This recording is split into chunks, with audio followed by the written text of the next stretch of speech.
Welcome, everyone. We'll get started in just a minute. We have a few more logging in.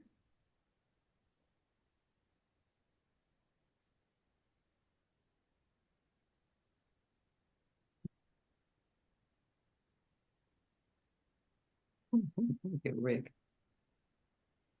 Yeah, and if you'd like to turn your camera on, I know we love to see all those faces, and it makes it a little easier or more fun to present to and have a discussion. But we get it if you're eating lunch. Oh, even if you're eating, please turn your cameras on. It's hurtful to see nothing but names and red Oh. mics. Bless you, Miss Julie. Thank you. Hey, Julie.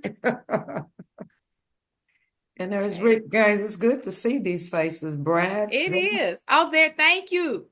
Kim, bless you, my friend. I'll even take a blurry picture over none.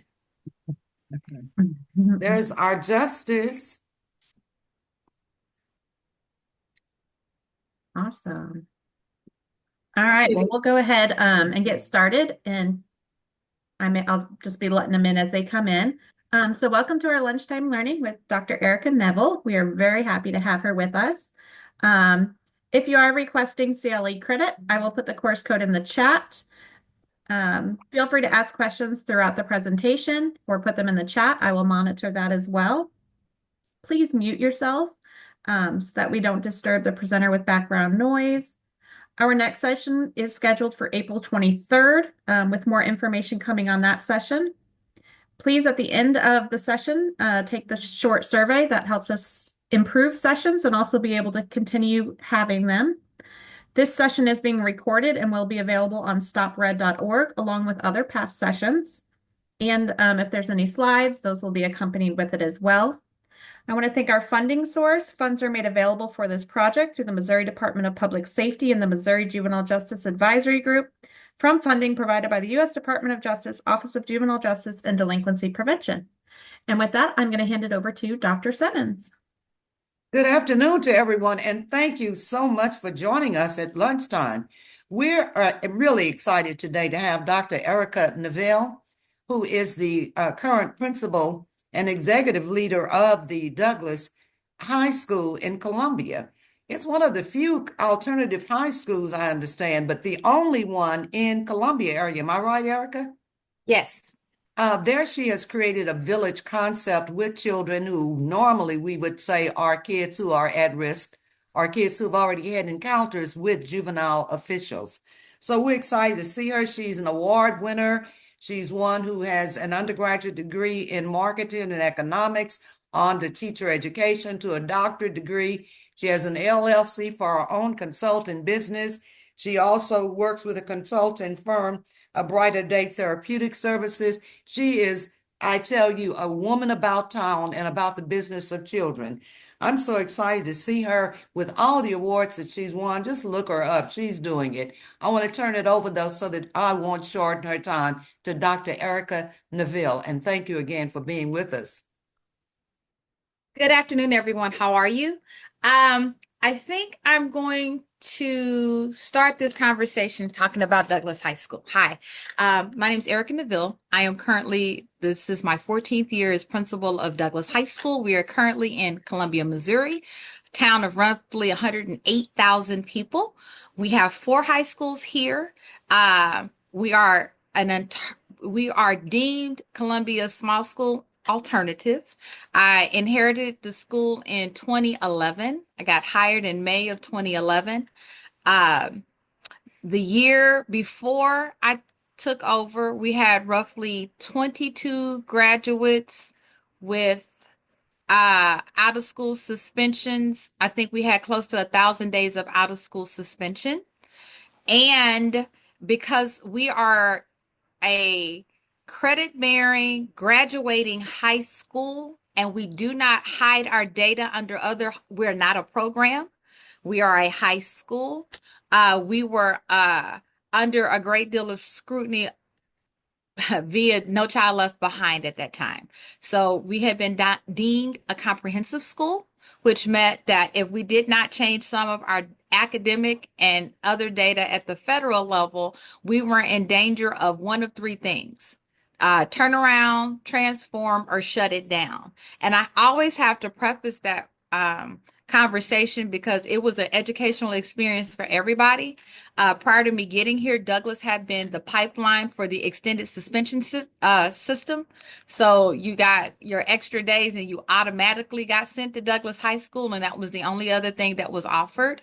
However, because I believe in education, and I had some networks and some people that owed me favors. If you've ever crossed the street or said hi to me too long, we're going to talk about how we can work together and what we can do at Douglas High School.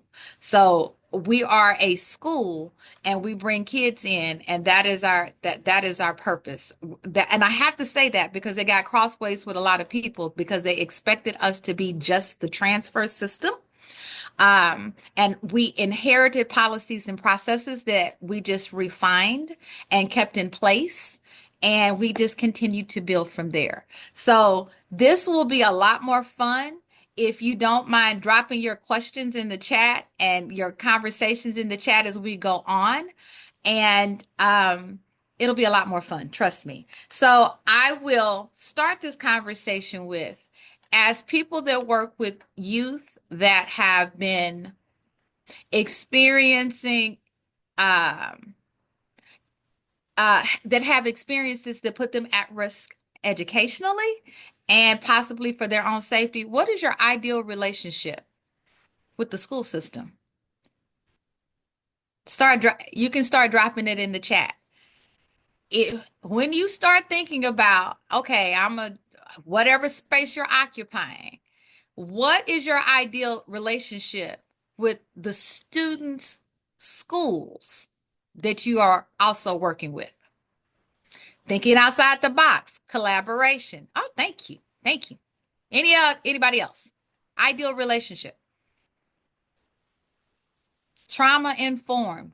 Yes, yes. Communication. Oh my gosh. Trust each other and know to do our own respective jobs. Talk to me. Good communication. TBRI, trauma based, something intervention. I'm guessing. How'd I do? Unmute and tell me if I'm wrong. Who is that, Don? Don, I see you giggling. Don't make me stumble. Unmute and tell me what trauma-based relational intervention. All right, that's a new one for me. Anybody else? I'm gonna start picking on Danielle, Andrea, and Brooke in a minute. Youth supports and diversion. Woo-wee. Talk to me. Cultural competence. Yes, yes, yes. So I'm going to show a quick 3-minute video just to give you a little idea of what Douglas ended up or has to offer as we continue to grow as an education.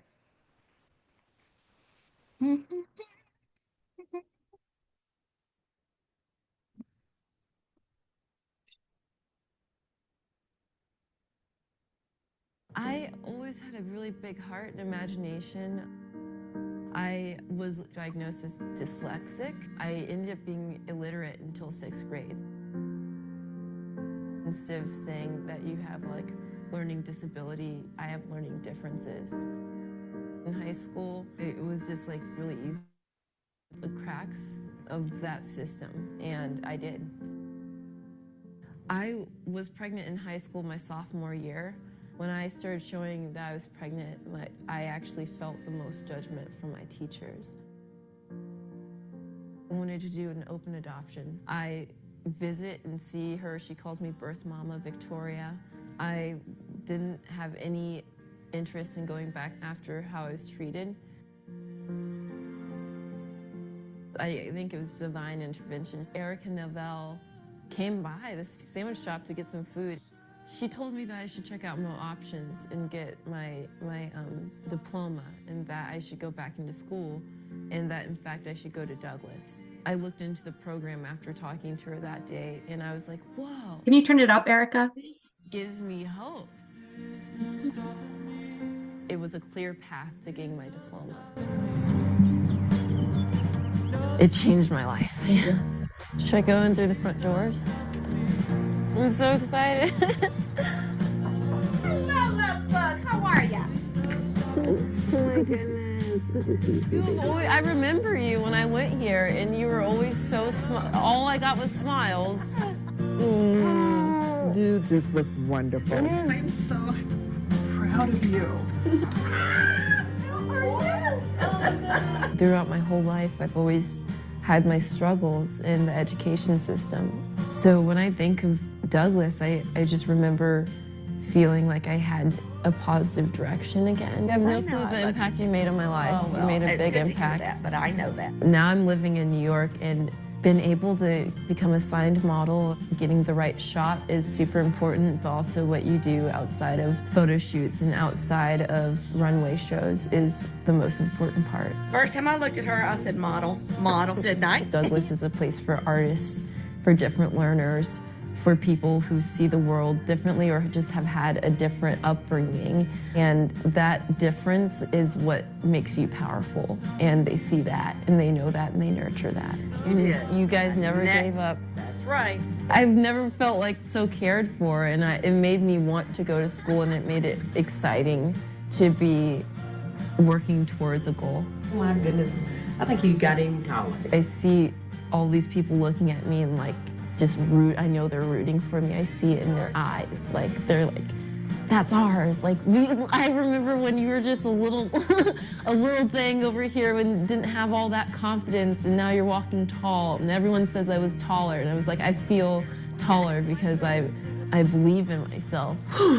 That's all I can say is, whew. It's really heartwarming to remind myself that I have this Such positive energy. deep support system of people that if I ever need anything, they would jump to the occasion to help me out.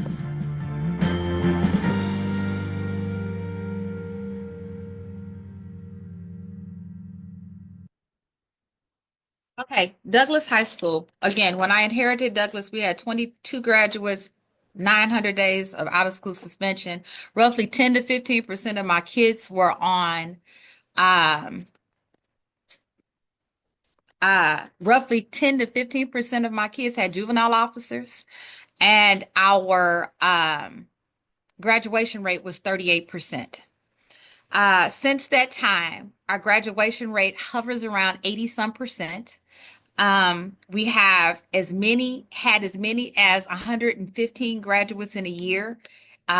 We only take we keep between 160-ish to 200 kids a year. And I'll be honest, when I came to this position, I left the university and I had all of these wonderful ideals of things that I saw theories and books and had no idea what the heck I was doing. So it was really, really a great awakening. One thing that I will tell you is that when I left MU and came here, nobody told me how many of my children I would lose to violence and how many the outreaches of violence. Prior to COVID, I did 2 to 3 funerals a year. I'm going to go back again and remind you, I'm in Columbia, Missouri. I'm not in St. Louis. I'm not in Kansas City. I'm in Columbia. My first gang violence took place. We are situated, you got to see the school. We're actually situated in housing authority property. We're surrounded by it. Now, there have been changes in that. I can tell you about politics and things that I didn't think I would need to know about as time went on. But I'm looking, and right across the street is where I lost my first student.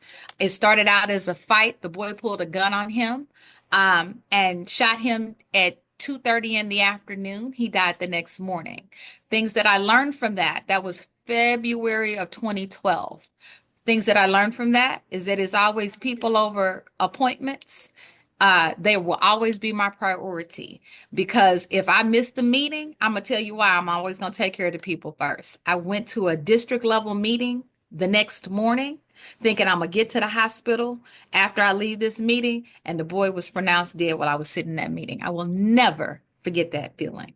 So what did I learn from that? That was the first shooting. There was another really significant shooting that took place. Young man up off of Sugar Tree Court in about April-ish.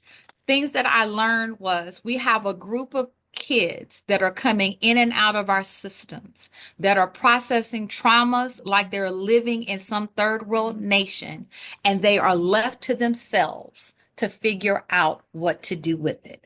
So this was prior to cannabis being legalized. So I'm always pre versus post, because at that time cannabis trade was quite illegal. So now it's legal and it's not, but it's, don't get me started on that. So I noticed that a lot of our kids, it was two major deaths. Both these babies were 17. uh, Known throughout the city. And these children were left processing this trauma by themselves. They didn't, Columbine happens. And not trying to be funny, but I'm going to cut it like I see it. The suburban response is to gather all the counselors and take them to the suburban school and let the kids come in and cry. Our kids, the kids that look like the victims of this violence, were left to figure out what to do with it on their own. Those mechanisms did not work with them because it came up in the converse in our chat. Cultural competence, cultural competency. We need culturally relevant counseling to meet the needs of the kids that we're talking about, in and out, that I think all of us are having some conversations with and around. So that was my first year. And the post-it note on my mirror was asking me, why'd you choose to do this? And what parts of the systems can we fix? And what are we supposed to do? So I'm sitting in the middle of what is considered urban in Columbia. I'm from St. Louis. Y'all want to know I graduated from Normandy. So I always throw some quotation marks up around it. We have a city park in behind us that has had few shootings, maybe a couple of this, that, and the other. Back in October, I was dismissing and some chick got shot in the park, literally 120 seconds before dismissal. That was fun. So we're sitting in this situation. I got all of these new people. This is year one. None of this, and I love Dr. Simmons to pieces. None of this was in any of the classes taught over at MU. Okay. I got a whole list of books over here. None of this stuff was in here. We've got these children that are dealing with losing loved ones at a very young age. We have them turning into themselves to figure out what to do to process. We've got this overarching issue with poverty, because poverty, if you want to eat, you're going to figure out a way to make it happen. And then that first year in particular, I had a group of teachers that I had inherited that liked the kids somewhat, tolerated their jobs, but this really what, then I had some that just really hated the kids and hated people in general. So this was really a very interesting mix. Once again, I'm a school, not a program.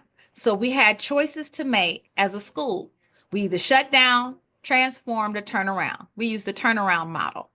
Part of that turnaround model, me as the new leader, meant that I got to get a 50% turnover in staff. Be clear, when I came in talking about teaching and they were still giving high school students seeking fines, half the teachers ran like roaches in the light in the first place. Didn't fire anybody because, once again, this was beyond me. What did we need to do? We looked at what were the things that we needed to fix. So teachers were an issue. Education was an issue. The community resources and access. And how do we, discipline. At that time, I thought I was young and cute. There was no way in the world I was going to roll around on the floor with these kids once they started throwing hands, and love the babies to death. But they had been fighting in the streets a whole heck of a lot longer than I wanted to ever act like I had. So that was not part of what I wanted to do. So we were able, over time, with Douglas High School, to start trying to do collaborative efforts to figure out how to better meet racial mix-up. So that has been very interesting. Even in Columbia, Missouri, roughly 18% of our kids are African American. We always had a higher percentage of minoritized individuals in our building. So that was another issue. And even the few Caucasian kids that had been affiliated that were at Douglas were So tight with them through social media that everybody knew each other, because social media really closes down boundaries in Columbia. It closes down boundaries everywhere. So all the kids knew each other. But we had a higher minoritized population when I got here, and still do. Um, and part of that was the kids that I inherited. My predecessor sat on the extended suspension hearings. So because there was no educational offerings for the kids, that was the way he got his population. He would go just, you fight, you throw hands at the other two high schools at that time. You did whatever you did in the community. You just came on over to Douglas High School. Does that answer? Got Jordan with no camera. Come on, Jordan, show me your face. So it was about, for me, as somebody that believed in education, about building a system of support for the kids. Now, again, I keep telling you where we are physically, because when I got here, I got all kind of people coming in. You need to tell the kids to get out the park. You need to go and police the park. You need to. I needed to figure out where the focus was, and the focus has always been kid centric. That first year, oh my God, the kids would get off the bus, and the next block over had a break time. Them babies would get off the bus and go straight over to break time, and go. I had a relationship with break time because, one, you're my kids, you're not gonna be up in here stealing, and two, there's no education at break time. Things that shocked them was that then me and my heels would go over to break time with my bullhorn, and say, hey, ain't no education up here. It's time to get back over to the school. So we had, what is she doing? They would cut through between part of the apartments over across the street. I would walk through too. Where are we going? What are we doing? What's going on over here? But it was part of that conversation was building relationships and modeling how to do relationships for the kids. So things that we did simultaneously. Let's start with the educational piece. One, my job was to get as many of our youth, and thanks to COVID, this is now a word, irregardless of what they chose to do with their other choices, to get them a high school diploma. So I had to focus on that piece. And I'll have to be honest, that 10 to 15% of kids that was in the building that were also on juvenile justice caseloads, those were some of the smartest kids I have ever come in contact with. And I still keep in touch with a lot of those babies. Those children were bright. Bright, okay? I can still now see, I love them to pieces. We just had another kid came through from another school. They were doing high set testing in the building. I'll tell you about that in a minute. But high set testing in the building, got college ready scores, and he in the 0700 report for first degree burglary. The kids are bright. That's the first one. A lot of them are. So we concentrated on getting teachers in the building that could see the intellectual capacity and capabilities of the kids, and cultivated educational programming that would get these babies graduated, because the least we know that the less education you have, the limited economic opportunities you have available to you. You need a high school diploma. So that's the first piece. So for those that are still working in high schools, there are 3 ways to get babies graduated in the state of Missouri. Take note. You need the old-fashioned way of 24 credits. If you can't do that, if you have an IEP or you receive special ed services, if they identify you soon enough and don't do it as a least ditch effort, you can get them graduated on goals. And then the third option in the state of Missouri is the Missouri Options Program. And what the state of Missouri has said is that if you are credit deficient and you are behind, you're at risk for dropping out, you got to be at least 17, and you cannot graduate with your cohort class. You need to take and pass personal finance, government, and health. And then you need to pass the new, either the GED or the high set, and you can earn a high school diploma. So those are the ways that you can graduate from any high school in the state of Missouri. So those are the things that schools needed to concentrate on. So along the way, what we ended up doing is I have been a board member for United Way on and off since I've been here. finding the community resources necessary to support our kids. Um, Here we have Voluntary Action Center. We have Lutheran Family Children's Services. We have CMCA.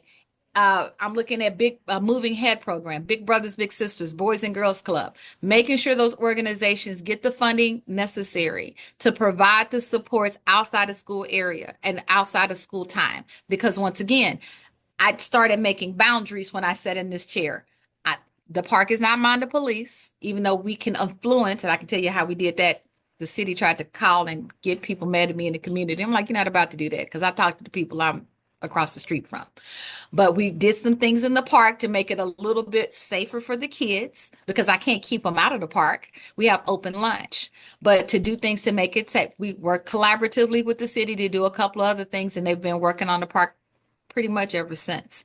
So we concentrated on getting them high, I keep going back and coming forward again. We started working with these community resources. Out of that, if you're hungry, you're tired, or you can't get to school, we need to start working on those factors. So in Douglas High School, as time has gone on, we currently have a food pantry on site. I remember when we started doing that, my other high school counterparts were like, oh, are the kids going to really get food from school? They're going to be embarrassed. Then our teachers started making this conversation when they started getting food themselves. And it was like, oh, if it's okay for the teachers, it's okay for us. So we made it cool to do what they needed to do. We have a clothing closet. We reinstituted prom when we got down here. We have community members that bring us $100 dresses, hundreds of dollars of dresses every year in suits. And we give the kids the opportunity to get access. We have clothes. You know, I'm not going to talk about the outfit that you were able to put together to come to school in. That's not my business. I'm so glad to see you. I don't know what to do. So that we deal from there. And if I want another piece of your body part covered up, because I tell the boys, if you don't want to see my underpants, I don't want to see yours. And they like, okay, don't be like that, doc. I'm like, hey, that's real talk for real people. But if those are the things that we're doing, we got to help bridge the gap. I remember one of my bosses, I had like 8, 10 bosses since I've been here. Don't get me started on that either. But one of them came through and one of the kids was sleeping on the couch and he walked through. That kid is asleep. I'm like, absolutely. Be quiet so he can keep this nap because I need him to get the rest of this nap. So we stand a snowball's chance in a hot dryer of coming through. Great question, Mr. Gaines. I do not have an SRO. And I intentionally, when I started, did not have an SRO. But I have a rotation of Columbia Police Department officers that come through the building. And I made that as a conscientious choice when I got here, especially my early babies, because my babies were seeing the police out in the streets. And the police were seeing them outside in the streets too. And this was the opportunity to model how a relationship can be built. So, can I give a story? I'm a pivot. So, we had a rotation of officers that came through. And what that built was there are several of my kids that you would have never, and they always my kids, once a bulldog, always a bulldog. You belong to Doc once, you always belong to me. That have relationships with officers where cell phone numbers have been exchanged so that the police are not the enemy and the kids are not the police's enemy also. Does that make sense? So we modeled how to have behavior. So here's my story. This probably shouldn't shock you all. So our kids were doing it. Oh, this is being recorded. It's just too late. So we had one of my kids. It happened. So one of the kids that was in the building, and I'm gonna call him. Can I call him Rick? Is that okay, sir? Can I use your name? Can I call him Rick? So Rick was in the building, and he had one more high set test to take. Okay. So if you don't know anything about the scoring of high set is scored between 0 and 20 points. They have delineated that if you get 15 to 20 points on each of the 5 subsections, you are college ready. Okay. So Rick is in the building. He's got one more test to take, and he has worked my ever loving nerve. Be clear. He comes in. Y'all remember Pigpen off of okay, that's the weed smell around him because he is high as 5 kites when he comes in the door. He got one test to take though. I take my Febreze and I began spraying him with Febreze because I'm sick of Rick, okay? I'm sick of him. So I have a Columbia Police Department officer sitting there watching me spray this boy. And he knows what he does outside of the building. He fights, he shoots, he does all kind of other stuff. But here he is in front of me in the office, dying, talking about, "Doc, stop." I'm like, no, you getting out of here. So Febreze him, send him to the test. That fool, highest five kites, gets like a 14 on his final test. 15 and above is college ready. I don't know if it was a week later, down in the next block, because I keep a scanner in my office. I have it off now. There is shots fired next block up, 1:30ish in the afternoon. I know all the kids are in the building. I'm like, okay. They go up a little up on the east side and they follow the person that did the first shots fired. It's Rick. Rick begins to run. And while Rick is running away from the police officers, Rick drops the gun and the gun goes off. Under normal circumstances, somebody just unmute. What would be the the response with the gun going off while Rick is running? Come on, Don. To shoot. To shoot. Thank you, Sonia. So I hear the story from the officer that watched me spray Rick with that Febreze. He said, "Doc, I ain't gonna lie to you. When I was chasing him, that gun went off, that adrenaline was pumping, but all I could hear myself say, but that's Rick." It wasn't medium height, medium build, medium complexion. It wasn't suspect with gun. He had a name, he had a personality, he had a face, and we'll just call it coincidental. Rick is still alive. And Rick, when I had my daycare on the other end, he actually had a baby on the other end. I would see him once a week. And he would come in and he would come and say hi. And he was alive to say hi. So, no, sir, I didn't do an SRL intentionally because in the early days, especially, I needed them to see me interact with officers. And I needed to be able to tell one of my other boys when he came through the door, I'm gonna just call him Mike. And he was like, "I don't like the pig." Like, come here. This one right here, first of all, he is here to keep us safe. And second of all, he has a personality, he has a family, he's got children. Baby doll, he's trying to do is get home alive at the end of the day. Okay. And then I pull him off to the side and tell him, "And you know what you was doing last night, and I know what you was doing last night." So when you putting people in jeopardy and risk, you don't get talked like that. So we were able to cultivate relationships and move on from there. So I still have a rotation of officers. It's not nearly as consistent because post-COVID, my population got some changes in it. And the few that come through, uh, we just kind of handle and build relationships with. So we've got clothing closet, food pantry. The other conversation was we got this group of girls that were having babies. Yeah. And they were responsible for them because we couldn't quite cultivate all the familiar people that also contributed. So I actually have an on-site daycare, and we are probably the only school in the state that provides transportation for mother and child, or parent and child. So we have a free daycare here in the building from beginning to end. We started doing it's lunchtime. If y'all have questions, please throw them in the chat. I got it open. We have so part of this also was to rebuild the conversation around Douglas High School. You talk around Columbia, everybody's got this whole connotation. People get sent to Douglas because they did something. We needed community efforts. So all Rotarians have been in the building. Optimists have been in the building. Kiwanis have been in the building providing services. One of the things that I noted when I saw that first year and these babies are out dealing with trauma, and I saw trauma informed. We did some training for our teachers, but the other thing that I've noticed about the very talented educators in my building is that they too have trauma in their background. I asked one of my teachers, I said, "Hey, when these babies are walking up and down Worley, they can if they transfer, Miss Don. They have to be in Columbia Public Schools in order to be here." what are they? Oh, she was like, oh, they're walking up and down from house to house smoking weed. I'm like, and why do you know this? They were like, well, that's what I was doing when I was in high school. I'm like, okay. So there is another level of compassion that comes when you've lived a piece of the life that we can't train for, that you got to live it. So we have cultivated that, and they're talented, uh, well versed educators in the process. So we also added year 2 on-site mental health. In addition to having a outreach counselor that's a licensed therapist, we were also able to cut a deal with my connection with United Way, with Compass Health, which kind of broke protocol.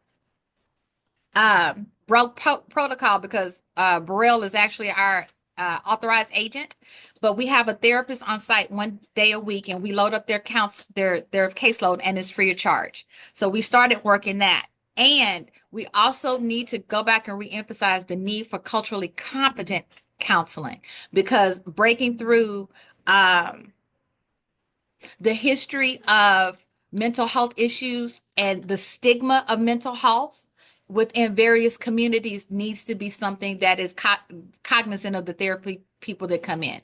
And then I also side hustle in mental health. So that's another. The secret is I keep working. I'm tired right now, and my hair wasn't gray when I started. It used to be a really cute brown, uh, dark brown, but I don't just see the person that walked in the office. I share an office and always have shared an office with the assistant principal. We're co-principals. So I do a lot of outreach work in the community. I've been in Columbia since 87, and I keep working and hustling and working like I'm on this call with you all. So when I did all of the Rotarian Optimist Kiwanis, they were like, what is Douglas? This is what we are, and this is what we're building. The police, I keep talking at and not, I keep talking to and not at the police. I have a really good working relationship with not only Boone County, but also CPD. I've got favorite officers. There was a crime, I know who to call and who to talk to. If when we needed to call 911 and the operators were backed up, I would send a text message. If I'm in that type of trouble, I need somebody that's going to answer the phone. I don't need to fool around with 911 to get put on hold. But that's a relationship and a respectful one that goes back and forth. Um, we needed at the original prosecutor, because my original kids, I need to get out a whole lot of trouble. So I knew the prosecuting attorney. I might have a couple of conversations with the judges down here. So that was part of that network and building support. And it didn't need to be out there, but it needed to be where we were in a process where we could call and text and have those conversations. You say, well, I kind of like, and I know when to keep a secret. I've been in the room when the kid I know was shooting the night before and the police was coming in to question them. But if you didn't figure it out on your own, ain't none of my business. Y'all need to, that's your job. My job is to create a space where everybody is safe at all times.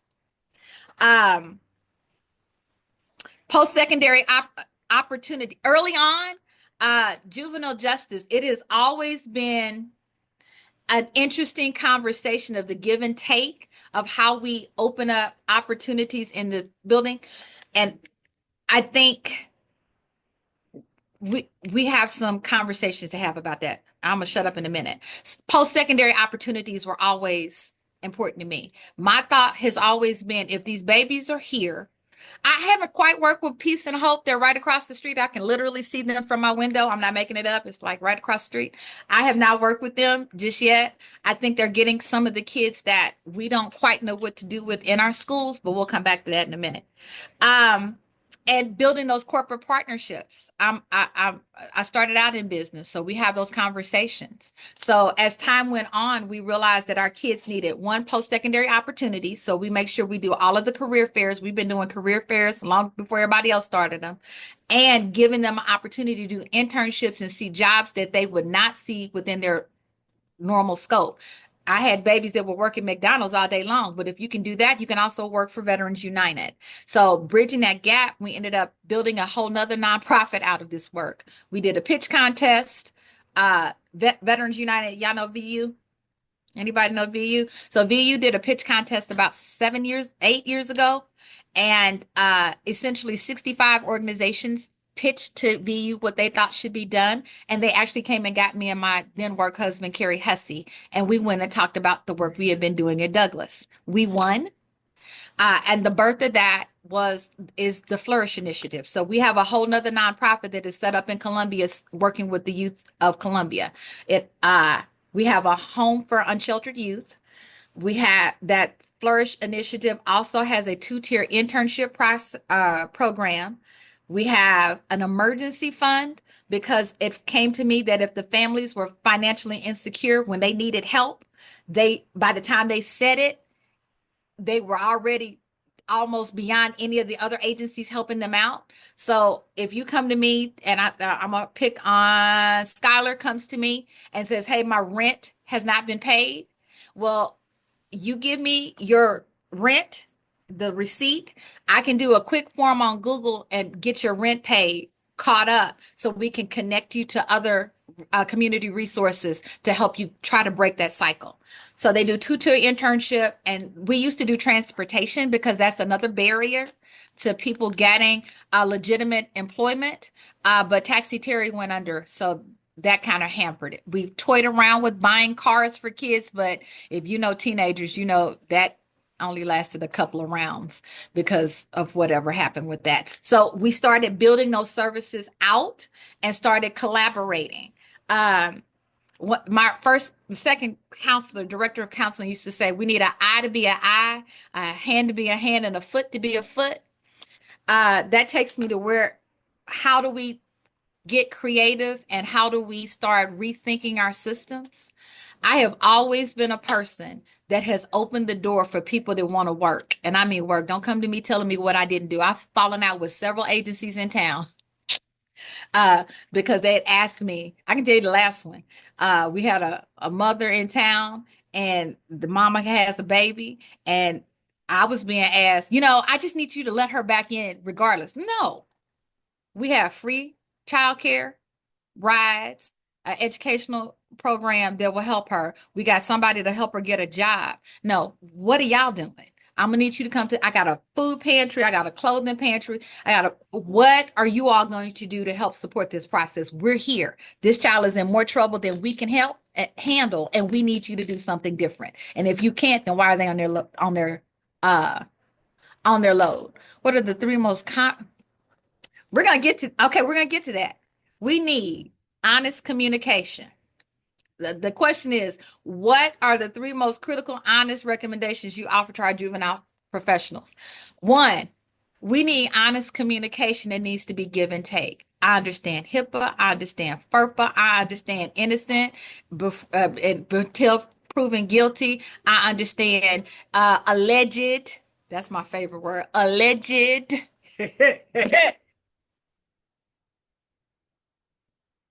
That's my sister upstairs preparing for mock trial. She moves those doggone tables every time and sounds like an elephant coming through. But we need some more give and take and some trust. We need some relationships that will, first of all, I know y'all stressed because we're stressed and everybody's stressed. But if we can get some consistent relationships that can be built on honesty, that's going to be really helpful. Don't ask me about the kid if you don't want me to tell them the truth. No, they work my last nerve. But I'm not gonna lie to you.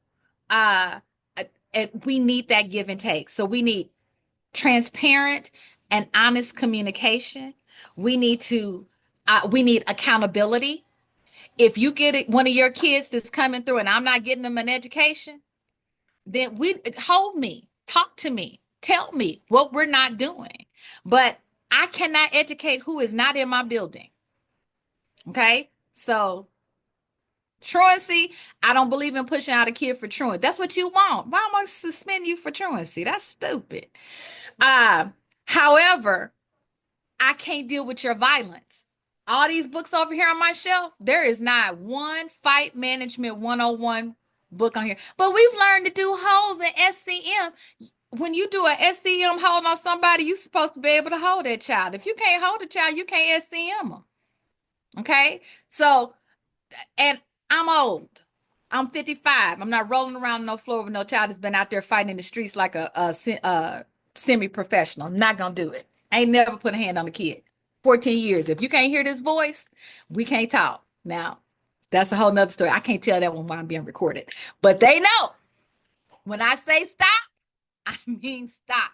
I'm not rolling in the floor with you.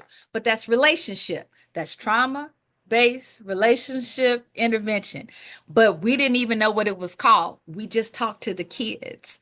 We talk to them constantly so they know and hear our voice when they're calm. So when they go off, they can still hear us. Okay. I got a kid right now, got picked up for first-degree murder. But when he was about to tear somebody's head up off the second floor, I was able to get him and his sister down with the voice, not hands. Because one, I'm not going to stop you. You can go through me. I'm not doing that. But voice, I need you in the office now. And they look like, oh, shucks, mama then popped up and they went to the office now. But that's relationship. So it's transparent communication. It's got to be honest, and it's got to be a willingness to work differently. Back in the day when I had 15% of my kids was on a juvenile justice caseload, I offered my office to be in the building. Proximity matters. That way you can see firsthand what these kids are doing, and ain't nobody trying to pick on them when they in school. Okay, we don't get paid enough to pick. We tired. I can guarantee flipping to you that. Okay, we're tired. When we ask you to go and take your tardy stuff out of class, I don't need no interaction. Oh yeah, you always come down here. We're always welcome. Come on down. Any of you all, we always welcome you. Come on down in the building. I have nothing to hide. And we love sharing. Come on down. So, and we need to be honest and working with a real diversion program. So I'm going to pull another one up. This boy had done a bad robbery in a park, pulled a gun on the girl, bad drugs, bad drug deal. He pulled a gun on the girl, juvenile, I'm sorry, picked him up, took him in.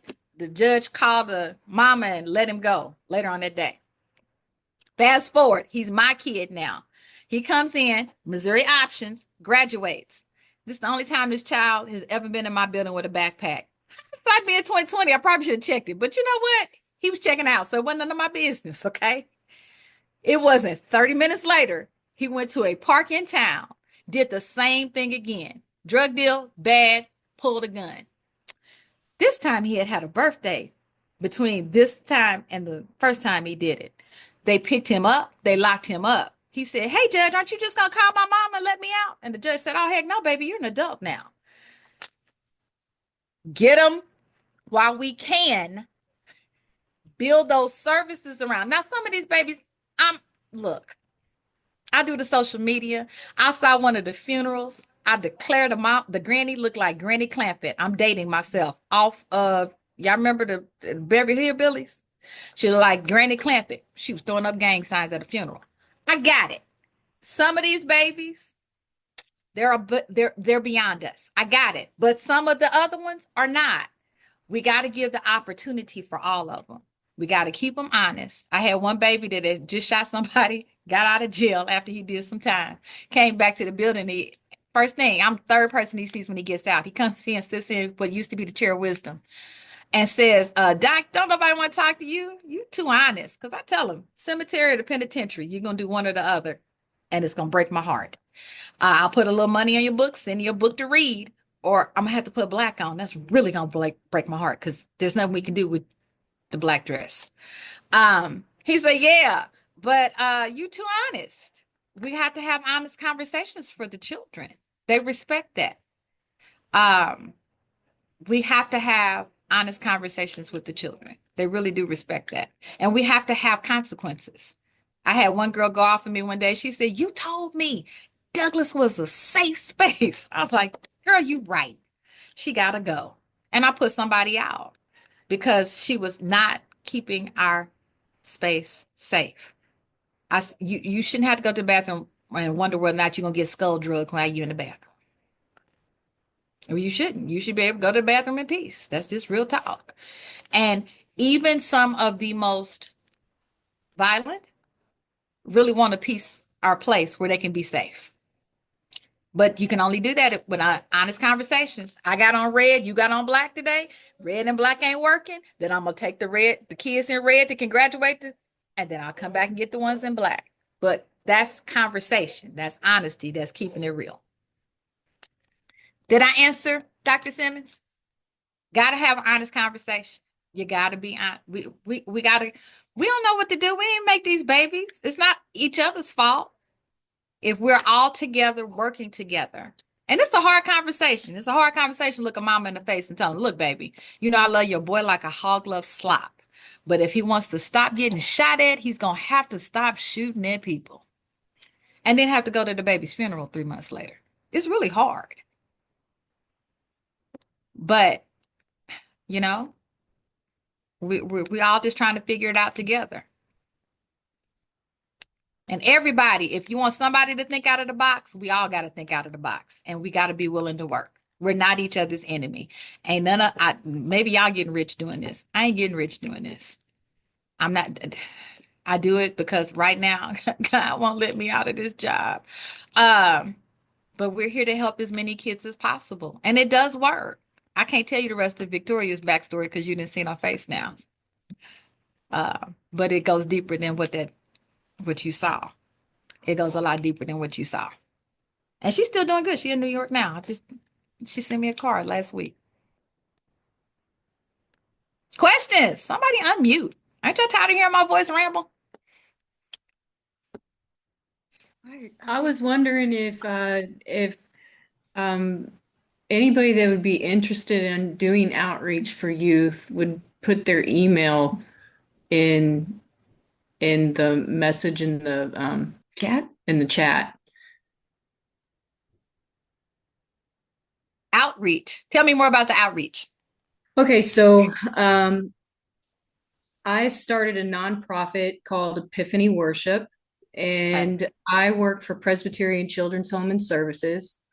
And I'm a Jesus freak. I'll just put it straightforward like that. There's no sugarcoating that. I believe that a lot of what our youth is missing right now is the influence of spiritual guidance. And I know that you have the separation of state in religion at your hands right now, but through my job, I've been able.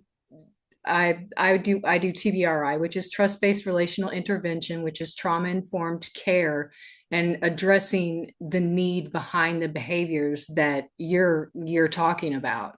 You know, what is the need behind the behaviors? And one thing that I've evaluated in a lot of the behaviors that I have come into contact with that I've witnessed, what is deficient, looking at the whole child concept, is the spiritual aspect of this, of the need for guidance or community or companionship, healthy relationships. And so, long story short, I started this nonprofit. I do praise and worship through my church, and I'm also a leader in Celebrate Recovery, which is a 12-step recovery program. What I've noticed, another correlation, is that kids that are in the foster care community, they are there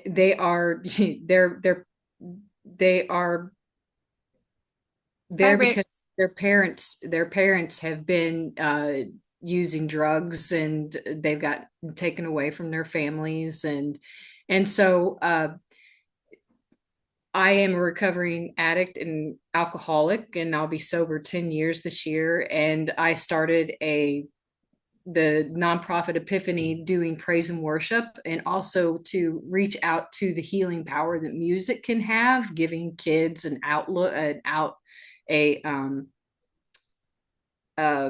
a way to cope. I believe that we also have really shortchanged our kids today on how to cope, giving our kids good coping mechanisms, giving our kids direction in how to deal with trauma. And it's still really all in the beginning baby stages of everything, but I'm looking for people that are interested in being a part of this. And the kids that you're talking about, Erica, is the kind of kids that I'm looking to reach to. And I I would love to be able to come into contact with people that are looking forward to uh, looking to reach out to kids and be companions, and to be able to be a listening ear, to be able um, to just Walk walk alongside them. walk. Thank you. That's exactly what I was getting ready to say. Walk Well, alongside them why in their why don't journey. you why don't you throw your email in the chat, and if people want to come in contact with you, they will email you. I think that'd be a great idea, because what I've learned is it's all hands on deck, and there is something for everybody. If you're not trying to harm a child, uh different things we're all different pieces of the puzzle. We work with several different organizations. Most of them are United Way funded in town. We have Love Columbia, that is that is Christian based. We work with Lutheran Family Children's Services that provide supports for our teenage mothers. We work with St. Raymond's House because they have actually housed a couple of our mothers, and they provide full-time care and supports for those that were graduating. Um, so yeah, we it's all hands on deck. It's all hands on deck. CPSK12.org. I just dropped my email in the chat. It's on the flyer too, I think. If you email me, put an exclamation point in the thing though, so I'll make sure I pay attention. Anybody else? Thoughts, wonderings, questions? So Or this pick is Tiffany. I'm a recovering borough caseworker. So I used to work in the school districts.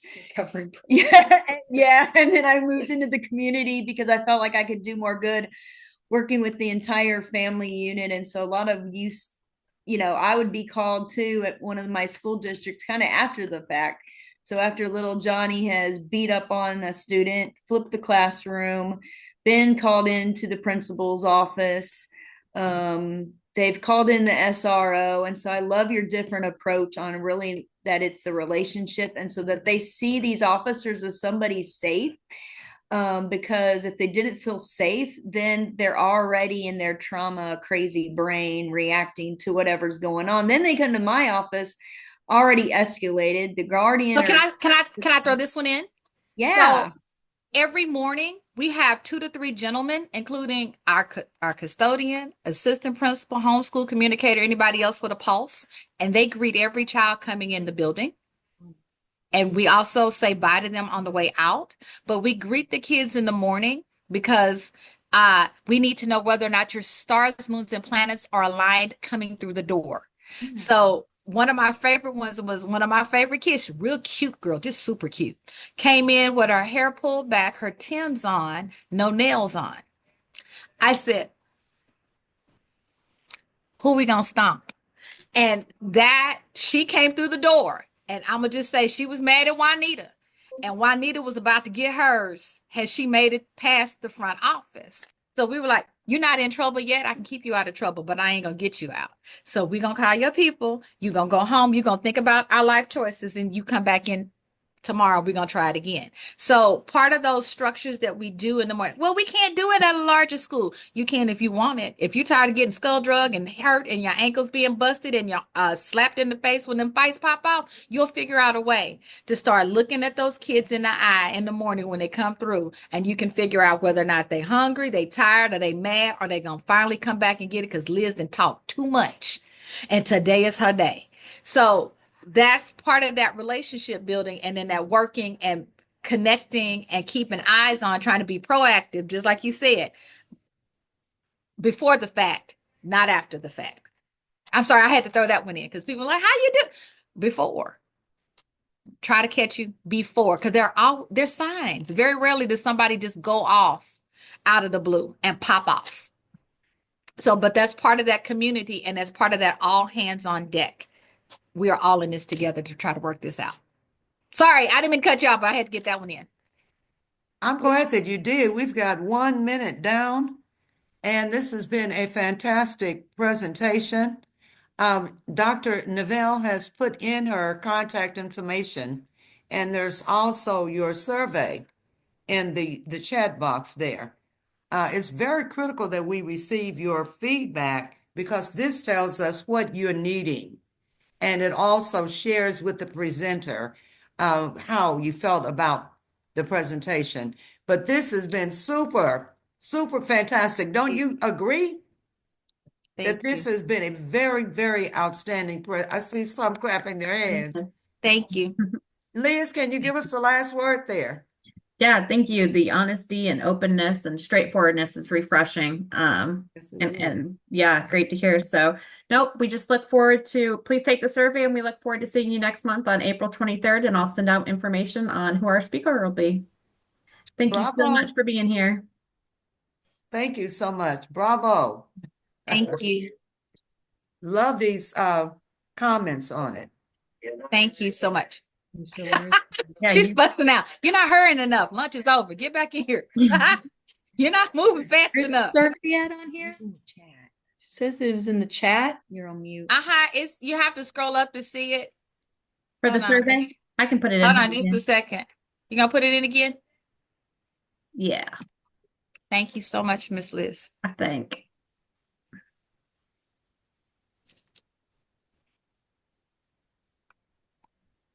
There we go. Well, you're a great presenter, very energetic and fun. I appreciate it. Oh, thank you. You're gonna have to go in somewhere separate though, because they can need your All right. I'm This assuming. was wonderful.